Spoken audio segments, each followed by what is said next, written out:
Alright, so welcome to another AWS training video. Here we are looking to configure a bucket to send an event notifications to SQS.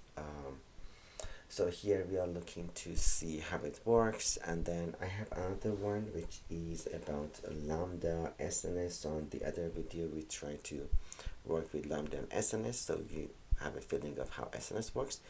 Here we like to go with SQS.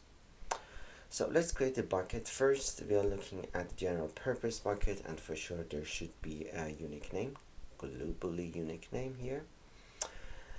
And then we like to keep access control list disabled, so that's fine.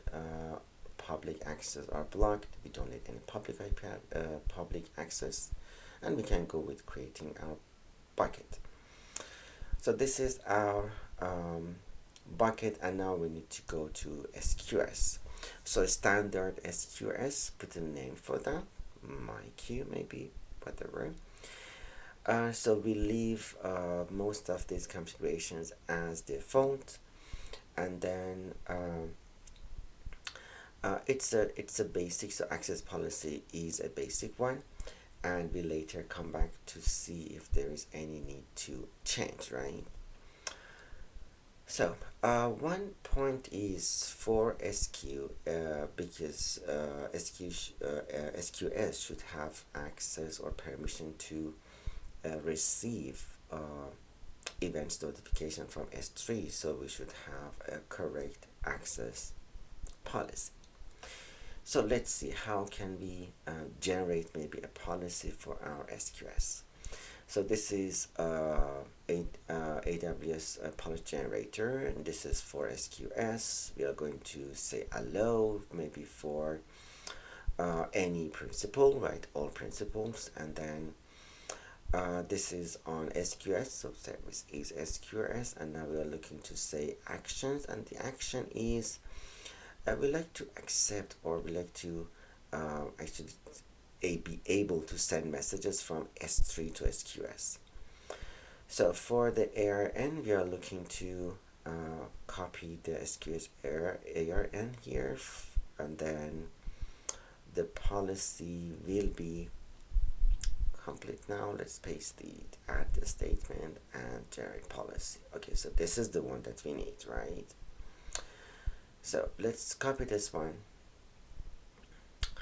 and now let's come back and let's update the access policy. Right now policy is updated, and then it's done. Let's save it. Now it seems our SQS is good, that we have enough permission, and then now S3 is able to send notification to SQS. Let's test it. Testing is by uploading an object, right? So by any object upload, there will be a notification generated in S3, and S3 will send them to SQS. Let's see. One object is now there. It's an image, and let's upload it. It's a very small image. Upload this one, and hopefully now there should be a record in SQS logs, and it should be an event there, right, recorded there. So let's see. Let's go to SQS, and then let's see how that works. Alright,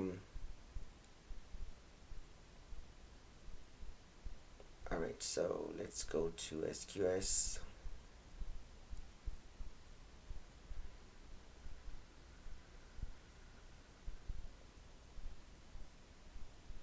The other thing that I forgot is I need to create event notification here as well. I forgot this one, so let's do that. It means that while in SQS we have enough permissions, but in S3 we should say that, alright, so you can or you must send notifications to SQS. So event type is all object create events, all the events like put, post, copy, whatever, all object events will be now, the notification will be sent to SQS, right? So it's like asking S3 to do that. And now we need to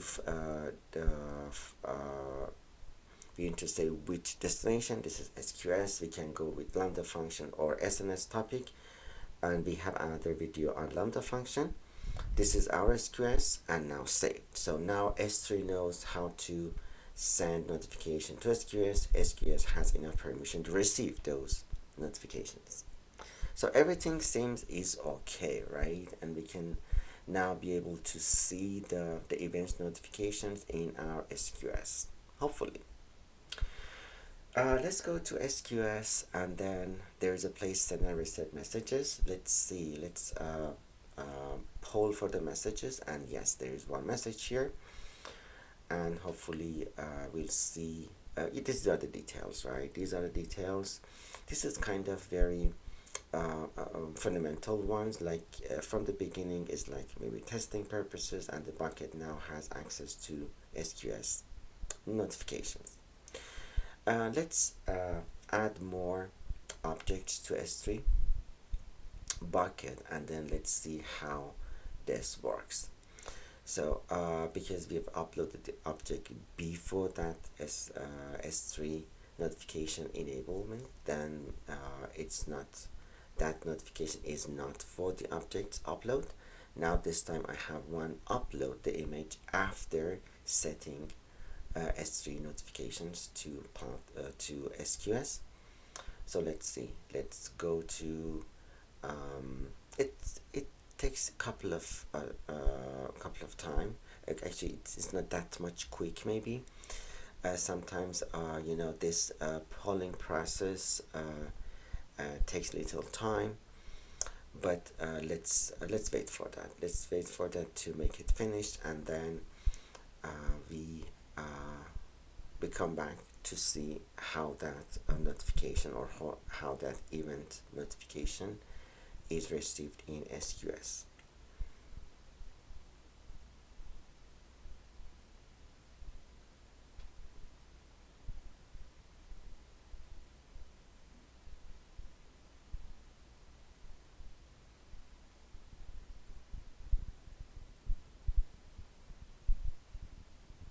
So I guess there is one issue with my environment, and I guess it takes longer than logical. It's not that much, like this should be much shorter than this, and by first pulling the message we should receive it. Okay, now I have something here. Good. It was an issue with my environment. It's a kind of testing environment, so I believe because of that. So if you look at the notifications, then you can see the details, and part of that details, like the time stamp, part of that detail is about the image name, so which is here. So it shows that this notification is because uploading this image, you can see the size of that in that S3 bucket. So all the information that you need to see is now here. Okay, I hope you learn it. Thank you.